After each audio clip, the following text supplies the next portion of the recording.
Well, good morning. I'm out here, actually, right here at the edge of my pond this morning. I thought I would have a little bit different view for everybody. Hey, Greg, how are you? I hope the signal's coming through loud and clear and everything. I'm down here at the edge of my pond. Uh, as I can turn around here, you can see the pond right here. And I hope everybody jumps in here.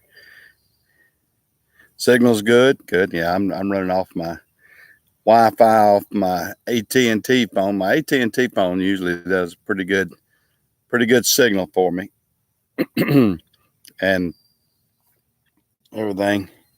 I'm gonna try to uh, put on a good morning chat and everything down here at the edge of the pond. Thought that would be a little bit different than the usual,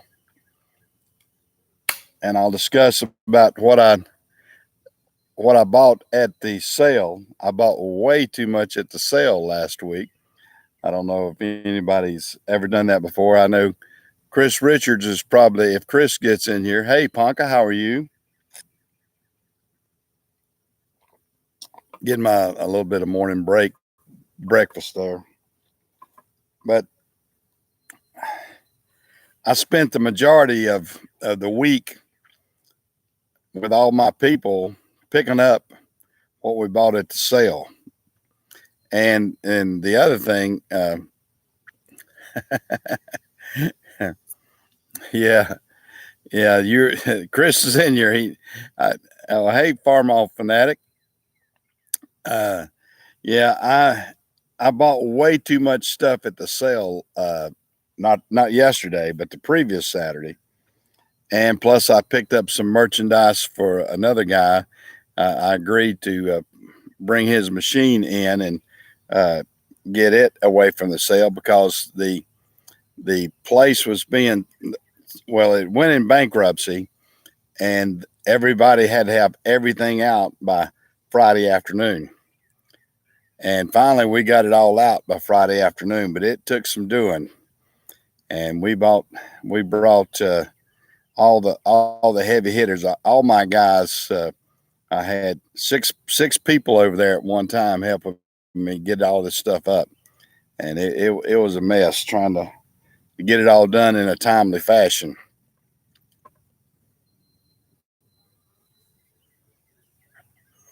Yeah, well, some of it's well, not so much buyer's remorse. Some of it probably was, and everybody I think that's ever been to an auction, you get it, and then you look at it and you go, "Why did I bid on that?" And I should have let the next guy had that and a few things like. And my wife definitely feels that way this morning.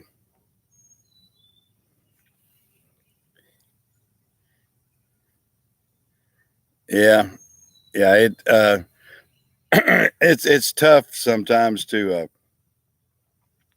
when you figure in all the labor and everything it takes to get this product back. Sometimes you think, well, I got a pretty good deal in this, but then when you factor in all your labor that you're having to pay for to get it moved, then you say, well, maybe it wasn't as good a deal as I thought it was.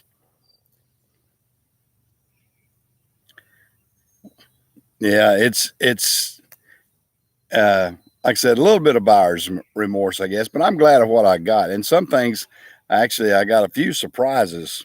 You'll get every once in a while, you'll buy a lot.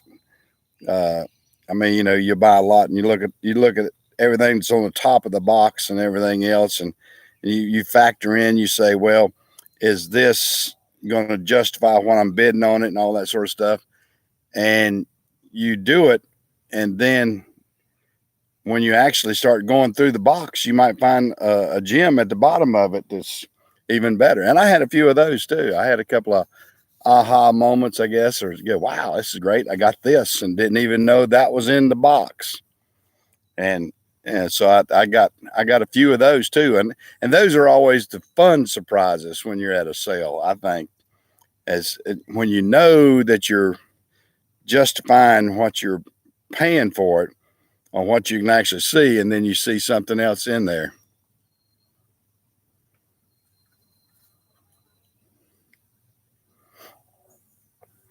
Yeah. Well, Chris, did you get your motor sold? Well, hey, Brent in Florida. Yeah. We're trying to, uh, some of this product we got is actually being sold to a guy in Michigan. One piece that I bought, I sold to him, and then I agreed to, and I kind of wish I hadn't agreed to get another piece for him. That's what really took up my time.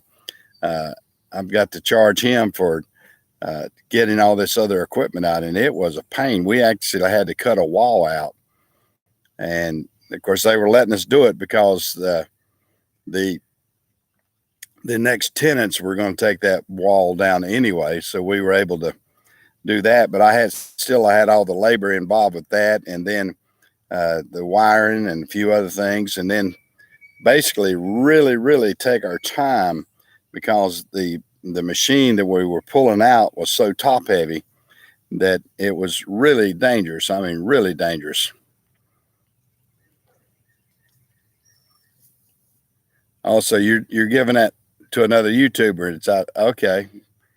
Well, that's what was that 6.0 out of it?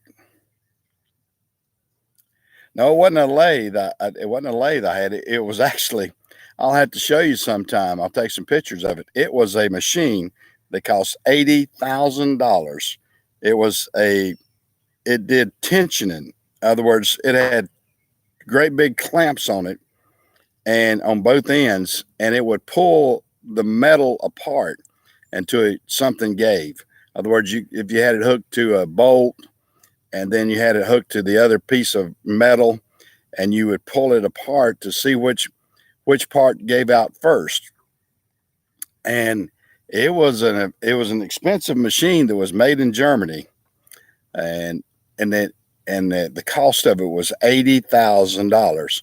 So we had to be really careful to not damage it and not to tip it over and everything else. It was, I mean, it stood upright about 9.5 feet, and it looked like a big Coke machine almost, but it had these large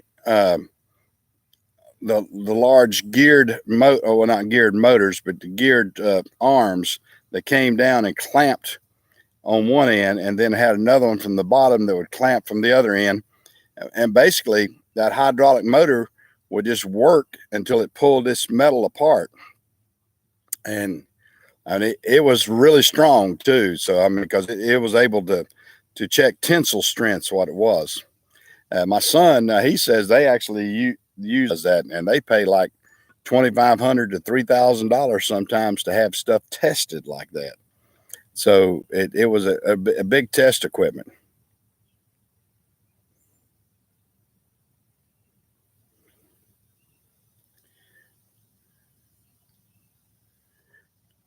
No, I didn't do that, Brent. Uh,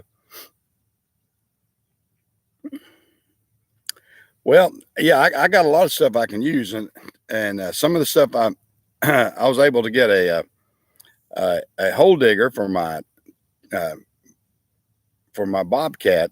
So I got a hydraulic hole digger with a big 10-inch bit on it. I was able to get that, and I actually have one, and I may sell one of them, but I didn't have a 10-inch auger bit, so I'm gonna try to keep that auger bit.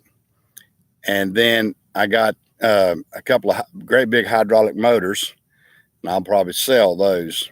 I got a lot of desk and everything. I had this company had some huge desk, some big work tables. I mean, they were strong. The frame was actually made out of aluminum, and then it had a big melamine tops on them, and those melamine tops were heavy as heck. And they were had a vasa, what they call a vasa mount, where you can, the mount comes up in the back, and you can put two computers on it.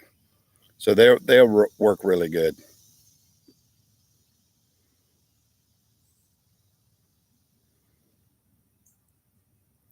Yeah, but yeah, we're hoping to, I'm hoping to put together, uh, you know, uh, a good list of things and sell a few of these items that I don't need, and just kind of call it down to what I do need.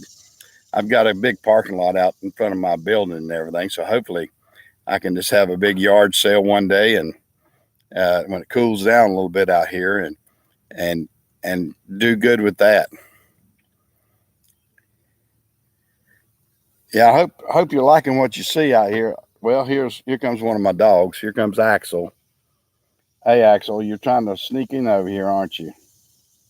There's Axel. But we're right here on my pond. I'm sitting out here at the pond right now, enjoying the morning look and everything. It's a pretty day. It's going to be a hot day out here. I think it's supposed to get up to 90 degrees again today. But oh no, there's Axel. That was Diesel. Here's Axel. Here's Axel. I got of course they're both black and white. They look alike. Axel likes to lick my leg there, and then that's Diesel. Let me turn it around. That's Diesel over there. There's Axel. There's our. You can't hardly see it probably, but that's my mother-in-law's house over there. We remodeled a small cabin over there on the other side of the pond for her.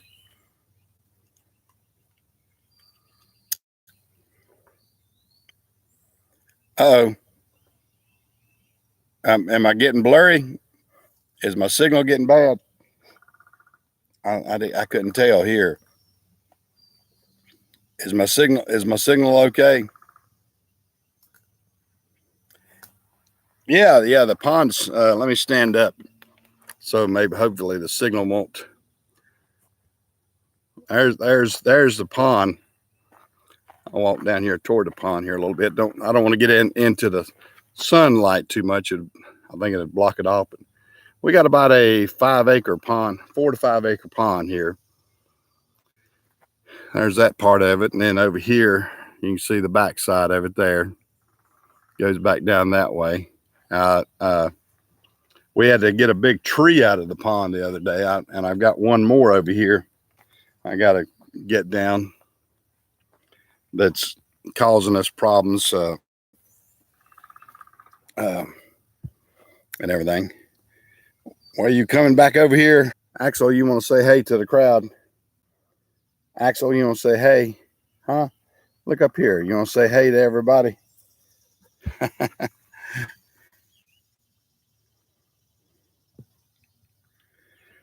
Whew, good gracious. Well, Brent, you take care and everything. Yeah, the pine trees across the way are I got some pines over there, and of course most of these here are oak, and right here behind me are oak and some poplar. I got a good many poplar right there.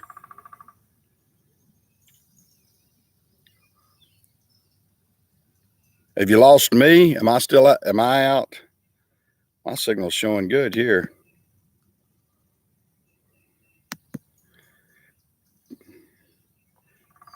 Have you lost me? Everything I'm showing a good signal. I don't know. I hope I hadn't been lost. It's showing a good signal here. Can I get a thumbs up or a thumbs down?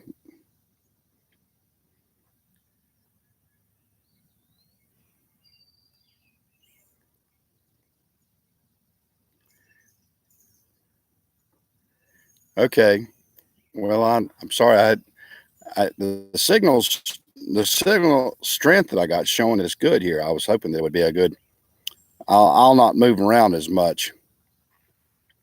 I'll not move around as much. Maybe it won't mess up as much. Anytime you try to do something a little bit mobile, it'll. So I'm good now. Okay. Well, I'll stay steady then. You have to look at this picture right here. I was trying to show around the place a little bit at the same time. I guess sometimes okay. I'll stay steady. Yeah, sometimes when you move around with a laptop and everything else, I guess the signal between the laptop and the Wi-Fi, I guess that can change the signal up a little bit. But I hope everything's going good. I was looking at some trucking news a while ago. On the trucking end of it, I see that glider kits are on their way out. It looks like all the manufacturers, if you're into trucking, all the manufacturers that have been manufacturing glider kits like Freightliner and Kenworth and Peterbilt and everybody else are going to quit because the government, the EPA, has said you can only manufacture 300 of them a year. And the manufacturers say, well, that's not enough for us to justify keeping that on the assembly line. So all the manufacturers now, and that's going to put Fitzgerald, one of the big glider kit makers, out of business, basically.